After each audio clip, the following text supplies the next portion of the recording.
बार फिर से आप सभी का स्वागत है हमारे YouTube चैनल पर। देखिए चैप्टर 4 चल रहा था। चैप्टर 4 का एक्सरसाइज 4.1 हमने डिस्कस किया था। NCERT क्लास 10 की बात कर रहा हूँ मैं, ठीक है। आज जो हम एक्सरसाइज करेंगे वो है 4.2। एक्सरसाइज कौन सी करेंगे? 4.2। इसमें क्या है, क्वाड्रेटिक क्वेश्चन है तो उनको फॉर्म निकालना है और उनके सोल्यूशन भी निकालने हैं, ठीक है। अभी तक हमने क्या किया था, फॉर्मेशन ऑफ क्वाड्रेटिक क्वेश्चन किया था। अब उसका क्या चाहिए, हमें सोल्यूशन चाहिए और जो वर्ड प्रॉब्लम होगी उस पर बेस पे क्वेश्चन हम करेंगे, ठीक है। तो एक्सरसाइज 4.2 का कुछ क्वेश्चन है जो मैं बताऊंगा आपको। सबसे पहले क्वेश्चन नंबर फर्स्ट का सेकेंड पार्ट करते हैं। क्वेश्चन नंबर फर्स्ट का सेकेंड पार्ट करते हैं। क्वेश्चन है 2x square plus x minus 6 equal to 0।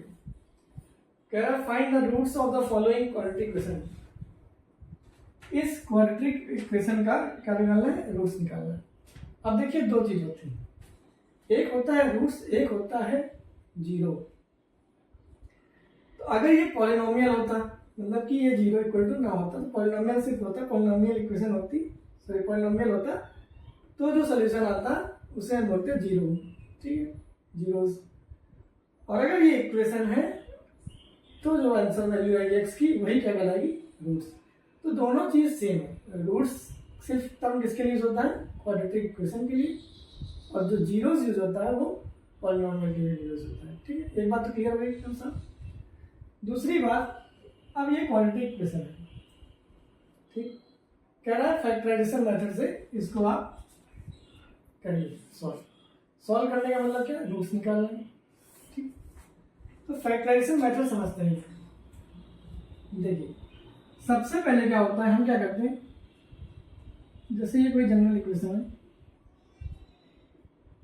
ठीक है, क्वाड्रेटिक इक्वेशन, तो हम क्या करते हैं, एक्स स्क्वायर के कोएफिशिएंट और कांस्टेंट को मल्टीप्लाई करते हैं, a इंटू सी, क्या कर दिया हमने, मल्टीप्लाई। अब जो डाटा आया मल्टीप्लाई करने का AC आया, ठीक है। अब इस x के कोएफिशिएंट b को हम ऐसा ब्रेक करेंगे दो चीजों में कि उसका मल्टीप्लाई करने में कितना है, AC है, ठीक। जो बीच वाला टर्म है, बीच मतलब मिडिल टर्म है, x का जो कोएफिशिएंट है, इसको ऐसे दो नंबरों में ब्रेक करना है कि मल्टीप्लाई करने पर ही AC ही है, ठीक है। विद साइन हम इसे सॉल्व करेंगे, ठीक है। जो भी कोएफिशिएंट होगा उसको विद साइन लेंगे, ठीक। चलिए शुरू करते हैं। देखिए यहाँ पे देखिए a की वैल्यू 2 है, ठीक, और b की वैल्यू +1 है और c की वैल्यू -6। ये तो बात समझ में आ जाएगी कंपेयर करने पर। अब देखिए अगर मैं a और c को मल्टीप्लाई करूं तो ये आएगा 2 इंटू -6, इसका मतलब -12 आएगा, ठीक। अब क्या करना है, इस 1+1 को ऐसा ब्रेक करना है ये -12 है, इसको दो नंबर में ऐसा ब्रेक करना है कि मल्टीप्लाई करने में क्या है, -12 है। तो आपको ये मालूम है 12 कैसे बना होगा। आप सिर्फ 12 देखिए, माइनस प्लस तो बात की बात है। ये जो 12 है क्या हो सकता है, ये तो 1 इंटू 12 हो सकता है, या तो 2 6 हो सकता है, या तो 3 4 हो सकता है, या इसके रिवर्स हो सकते हैं, ठीक है। रिवर्स में अब इन तीनों में से किससे हमारा +1 आएगा वो हमें कॉम्बिनेशन उठा लेना है, ठीक है। अब आप देखिए इसको प्लस करने या माइनस करने पर क्या +1 आएगा, कभी नहीं आ सकता। 2 और 6 को प्लस या माइनस करने पर क्या अभी +1 आएगा, नहीं आ सकता। 4 और 3 को, 3 या 4 को प्लस माइनस करने पर 1 आ सकता है और आएगा। इसका मतलब कि हमारा ये जो कॉम्बिनेशन है यही इसी को ब्रेक करना है यहाँ पर। तो देखिए मल्टीप्लाई करने में माइनस है, इसका मतलब इन दोनों में से एक नंबर नेगेटिव होगा। अब जोड़ने में क्या है, +1 है, ठीक। इसका मतलब ये जो होगा +4 और -3 में ब्रेक होगा। क्यों, क्योंकि जोड़ने पे क्या होगा, +1 दे देगा, ठीक, और मल्टीप्लाई करने पर -12 दे देगा, ठीक है। तो इस तरह से हम अपनी अंडरस्टैंडिंग को बढ़ाएंगे। अभी तो पहला क्वेश्चन है, ऐसे ही जब आप प्रैक्टिस करेंगे तो आपको समझ में आने लगेगा कि कौन से कॉम्बिनेशन इसमें फिट होगा। ठीक है, अब इसको हम कर लेते हैं। अब हम ब्रेक करते हैं, स्प्लिट करते हैं। तो 2x², ये जो प्लस एक्स है इसको हमने क्या लिख दिया, 4x माइनस 3x और 6 को एज इट इज बता दीजिए। कोई फर्क तो पड़ा नहीं क्योंकि इसको प्लस एक्स वही लिखा हुआ। अब हम लेते हैं इसके बाद जो होता है, जब स्प्लिट कर लेते हैं इसके बाद हम कॉमन लेते हैं। तो देखिए इन दोनों में क्या कॉमन है, 2x कॉमन है। जब 2x कॉमन लेंगे तो यहाँ बचेगा सिर्फ x, यहाँ बचेगा सिर्फ 2। अब यहाँ पर देखिए क्या कॉमन है, पहली बात तो माइनस कॉमन है, फिर आपका 3 कॉमन है, 3x + 2। तो -3 कॉमन लिया तो x + 2 बचा। ठीक, अब फिर देखिए यहाँ पर दोनों क्या हो गए, सेम हो गए, तो मतलब फिर कॉमन ले सकते हैं। फिर कॉमन ले लीजिए, x + 2 कॉमन लिए, क्या बचा यहाँ पर 2x, यहाँ क्या बचा -3 = 0। इसको मैंने इस क्वाड्रेटिक इक्वेशन को 2 फैक्टर में हमने तोड़ दिया। अब पहली बात कि ये क्वाड्रेटिक इक्वेशन है जिसके कितने रूट्स आएंगे, 2 आएंगे, तो डिग्री कितनी है 2, तो 2 ही इसके सोल्यूशन में आएंगे। अब सोल्यूशन निकालने के लिए क्या करेंगे, दोनों को अलग अलग 0 पुट कर देंगे। एक फैक्टर पहला 0, दूसरा फैक्टर भी 0 कर देंगे। ठीक है, फिर x की वैल्यू क्या आ जाएगी, यहाँ पर -2 इधर कर देंगे, 2x = 3 हो जाएगा, x = 3/2 हो जाएगा। तो ये आपके दो इसके रूट्स होंगे -2 और 3/2। ठीक, अब ये रूट्स का मतलब क्या हुआ, रूट्स का मतलब ये हुआ कि अगर x की वैल्यू आप यहाँ -2 रखेंगे तो आपका लेफ्ट हैंड साइड और राइट हैंड साइड इक्वल आएगा। अगर वो इक्वल नहीं आ रहा है इसका मतलब उसका रूट्स नहीं है, कुछ गलत हुआ प्रोसेस। ठीक, अब आप -2 रख लीजिए, तो -2 रखेंगे तो कितना हो जाएगा 4, तो 8 आ जाएगा। यहाँ -2 रखेंगे तो माइनस करेगा +8 -8 आ जाएगा, 8 - 8 0 आ जाएगा। इसका मतलब x = -2 इसका क्या है, रूट है, इसका एक रूट है। ठीक, तो रूट वो होता है जो उस इक्वेशन को सेटिस्फाई करे। बहुत ही इंपॉर्टेंट चीज़ है, अभी इस पर बहुत सारे क्वेश्चन आगे आते हैं और कई सारे एग्जामों में पूछा भी जाता है कि ये रूट है कि नहीं। आप ऑप्शन रख दीजिए, अगर left hand side right hand side equal हो जा रहा है इसका मतलब उसका रूट है। तो यहाँ पर ये दोनों इसके रूट हो। अब एक चीज और समझिए, फैक्टर्स मतलब क्या हुआ, फैक्टर्स मतलब ये हुआ कि अगर मैं इससे इसको डिवाइड करूं, जो आप फैक्टर्स छोटी क्लास में पढ़ते थे 4th 5th में, वही फैक्टर यहाँ भी है। फैक्टर वही होता है जो इसको डिवाइड कर दे। ठीक बात समझ में, जैसे 6 है, 6 का फैक्टर क्या होगा, 1 भी डिवाइड कर सकता है, 2 भी डिवाइड कर सकता है, 3 भी डिवाइड कर सकता है और 6 भी डिवाइड कर सकता है। तो वो क्या है, इसके फैक्टर्स हैं। उसी तरह इसके फैक्टर ये हैं, आप इससे इसको डिवाइड करेंगे तो रिमाइंडर 0 आएगा, तभी तो इसका रूट्स होगा। इससे इसको डिवाइड करेंगे तो आपका रिमाइंडर 0 आएगा। तो इस क्वेश्चन में हमने बहुत सी ऐसी चीज़ें सीखी हैं जो बहुत इंपॉर्टेंट है और बहुत छोटी छोटी है। पहले हमने रूट्स सीखा, फिर हमने फैक्टर इसमें मेथड समझा कि कैसे स्प्लिट करते हैं मिडिल टर्म, फिर हमने प्रोसेस समझा कैसे रूट्स निकालते हैं, फिर हमने समझा रूट्स होता क्या है, वो मैंने बताया कि आपको इसमें रखने पर क्या आएगा, इक्वल आएगा साइड, वो साइड इक्वल आएंगी। फिर मैंने आपको बताया फैक्टर्स क्या होते हैं जो इसको कम्प्लीटली डिवाइड कर लें। ठीक है, ये सब चीज़ें इस क्वेश्चन के माध्यम से आपको समझाएगी। ठीक है, ये क्वेश्चन आपको समझ में आ गया होगा। चलिए नेक्स्ट क्वेश्चन चलते हैं। अब थोड़ा स्पीड से करेंगे, अभी आपका बेसिक था, पहला क्वेश्चन था, इसलिए मैंने बहुत ही आराम से समझाया इसको।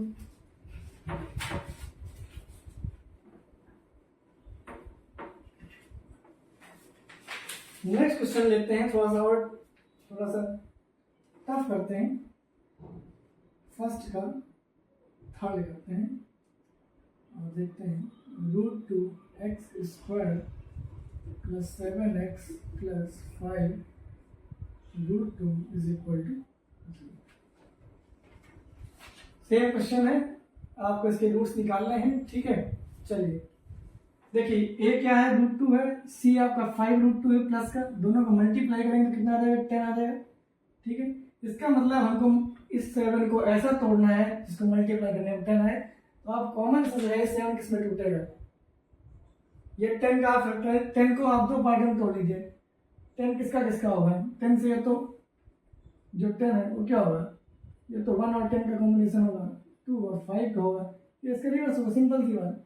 तो आप देखिए 2 और 5 जो 7 आ रहा था, आप ये कर लीजिए। तो आप इसको 5x + 2x में ब्रेक कर लीजिए। ठीक, तो इस 7 को हमने 5 और 2 में ब्रेक कर दिया। अब आप कॉमन ले लीजिए, यहाँ देखिए x कॉमन है, x कॉमन ले लीजिए, सिर्फ x कॉमन है, √2x + 5 बचेगा। यहाँ पर आप √2 कॉमन ले लीजिए, जब √2 कॉमन लेंगे तो √2 का स्क्वायर है, तो यहाँ √2x बचेगा, यहाँ से 5 बचेगा। ठीक है, अब आप देखिए यहाँ पर √2x + 5 हो जाएगा कॉमन, अब क्या बचेगा, x + √2 बचेगा, इक्वल 0 हो जाएगा। इस तरह से हमने इसके दो फैक्टर बना लिए। असल में हमने क्या कर लिया, इसके दो फैक्टर में ब्रेक कर लिया और ये आपका हो गया। अब आप एक चीज़ और ध्यान रखिए कि जब आप स्प्लिट करेंगे मिडिल टर्म, उसके बाद जब कॉमन लेंगे, अगर आपका ये दोनों टर्म सेम आ जा रहा है, इसका मतलब आपका जो आपने जो ब्रेक किया वो एकदम एक्सेप्ट किया। अगर आपने सही ब्रेक नहीं किया होगा, सही स्प्लिट नहीं किया होगा, तो यहाँ पर डिफरेंस आएगा। तो फिर आपको फिर से सोचना पड़ेगा, क्वेश्चन को सॉल्व करना पड़ेगा। अब यहाँ पे सॉल्व हो गया है, इसको एक बार 0 कर देंगे, इसको एक बार 0 कर देंगे, क्योंकि 2 है, इसको 0 कर देंगे, इसको 0 कर देंगे, इक्वल टू यहाँ से सॉल्व करेंगे तो x की वैल्यू -5/√2 आ जाएगी। यहाँ से देखेंगे तो x इक्वल टू -√2 आ जाएगी। इस तरह से इसके दो जीरोस ये आपके आ जाएंगे। ठीक है, समझ में आएगा? बहुत सिंपल चैप्टर, थोड़ा सा आप ध्यान रखिए, कैलकुलेशन मिस्टेक मत करिएगा, क्योंकि ये नंबर ये आपको फीडिंग नंबर देके जाते हैं चैप्टर्स। चलिए नेक्स्ट अब आते हैं वर्ड प्रॉब्लम पे। क्वेश्चन नंबर 3 देखिए, find 2 numbers whose sum is 27 and product is 182। दो नंबर हैं जिनका सम क्या है 27 है। तो आप दो नंबर लिख के लीजिए, पहले सिंपल से ऐसे ही रहेंगे। फर्स्ट नंबर आप क्या मान लेंगे, x, और सेकेंड नंबर आप मान लीजिए y। ठीक है, कह रहा दो नंबर का सम 27 है, सिंपल से x + y क्या होगा 27 होगा, और उनका प्रोडक्ट 182 है। प्रोडक्ट मतलब क्या, उनका मल्टीप्लिकेशन, x इंटू वाई क्या है 182। यहाँ से y की वैल्यू क्या आएगी 182 डिवाइड बाई x को ट्रांसफर कर देंगे, इसी y की वैल्यू यहाँ पर पुट कर देंगे। एलसीएम लेंगे, क्रॉस मल्टीप्लाई करेंगे, एलसीएम लेंगे तो क्या आ जाएगा x² + 182 x, क्रॉस मल्टीप्लाई करेंगे 27x हो जाएगा। इस साइड लाएंगे, स्टैंडर्ड फॉर्म में बनाएंगे तो x² - 27x + 182 = 0 है। यहाँ तक तो आप पढ़ चुके हो। एक्सरसाइज 4.1 में भी कैसे फॉर्म होती है इक्वेशन आपने फॉर्म कर ली, क्वाड्रेटिक इक्वेशन है, दिख रही है साफ बात है। ठीक है, अब आपको इसको स्प्लिट करना है, फैक्टराइज करना है। तो देखिए मल्टीप्लाई करने में कितना चाहिए 182। अब 182 आपका ऐसा नंबर है जो थोड़ा सा बड़ा हो गया है। बड़ा होने का मतलब कि आपकी टेबल जो आपने 20 तक याद किए उसमें आपको 182 नहीं दिखता, इसलिए आप इसको क्या कैसे करेंगे, आप इसको क्या कर लीजिए फैक्टर करिए, फैक्टर ये 2 से जाएगा, ये आ गया 91। अब आपके 91 जैसे ही आया आपके दिमाग में आया कि ये टेबल किसके आता 13 के, 7 बार जाएगा, 13 से 91 होता है, फिर 13 से जाएगा। ठीक है, इसका मतलब 182 जो होगा वो इन तीनों नंबर के मल्टीप्लाई करने पर आएगा, तो श्योर हो गया। ठीक है, अब हमें कैसे करना है कि देखिए 27 चाहिए, इन तीन नंबर से हमें प्लस माइनस करके 27 चाहिए। ठीक है, तो 27 देखिए सर, अभी आप 13 लेंगे अगर इन दोनों को मल्टीप्लाई कर दो तो 14 आ जाएगा, ठीक है। 14 13 कॉम्बिनेशन हो सकता है, ठीक। हम आप कहेंगे नहीं 2 और 13 मल्टीप्लाई करिए, 2 और 13 करिए 26 हो जाएगा, और 7 बचेगा, 26 और 7 हो सकता है। आप कहिए कि 13 और 7 कर दीजिए 91 हो जाएगा, तो 2 बचेगा। अरे बस तो इस तरह से कई सारे कॉम्बिनेशन बनेंगे, लेकिन हमें क्या चाहिए, 27 चाहिए। अब आप देखिए 14 और 13 को ऐड करने पर 27 मिल रहा है, तो हमें क्यों प्रॉब्लम, हम आगे क्यों बढ़े। तो हमारा जो माइंडसेट होना चाहिए वो ये होना चाहिए कि हमें 20 इसके ऊपर आना चाहिए, क्योंकि मल्टीप्लाई से कोई दिक्कत नहीं हो तो वही आएगा ही, क्योंकि आप इन तीनों मल्टीप्लाई करेंगे 182 आएगा, तो उसका है ही, ठीक है। तो हमारा फोकस ये होना चाहिए तुरंत वो ढूंढना है जिससे प्लस करने या माइनस करने पर 27 आ जाए, मिडिल टर्म आ जाए। आप 14 13 कीजिए, अब माइनस में रखेंगे दोनों, क्योंकि माइनस माइनस भी प्लस होता है। अब x कॉमन ले लीजिए, तो x माइनस 13 बचेगा। यहाँ से माइनस 13 कॉमन लेंगे, क्योंकि माइनस 13 का लेंगे, क्योंकि यहाँ प्लस x है, माइनस 13 लिया x बचा। ये अपने आप एज इट इज 14 आएगा ही आएगा, उसमें कुछ सोचना ही नहीं, क्योंकि यहाँ देखिए 13 × 14 1 है। अब x माइनस 14 कॉमन हो गया, दोनों में से कॉमन ले लीजिए, x माइनस 13 बच जाएगा। x बराबर 14 और x बराबर 13, यहाँ से 2 सोल्यूशन आ जाएंगे। तो ये भी सोल्यूशन हो सकता है, ये भी सोल्यूशन हो सकता है, दोनों पॉसिबल है। अगर ये हुआ तो y की वैल्यू कितनी आ जाएगी, 13 आ जाएगी। अगर ये हुआ तो y की वैल्यू 14 आ जाएगी। मतलब कि वो नंबर 13 और 14 ही होंगे, ठीक है, या 14 13 हो सकता है, 13 14 हो सकता है, दोनों ही पॉसिबल है, उसको कोई दिक्कत नहीं।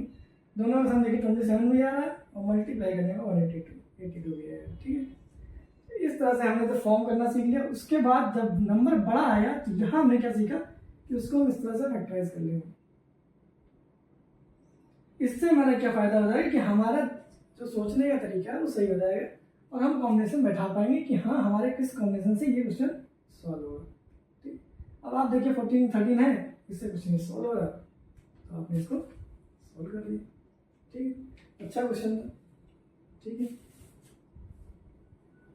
आपको कोई भी क्वेश्चन पूछना हो आप कमेंट में डाल दीजिए, ठीक है। एक्सरसाइज डाल दीजिए, क्लास डाल दीजिए,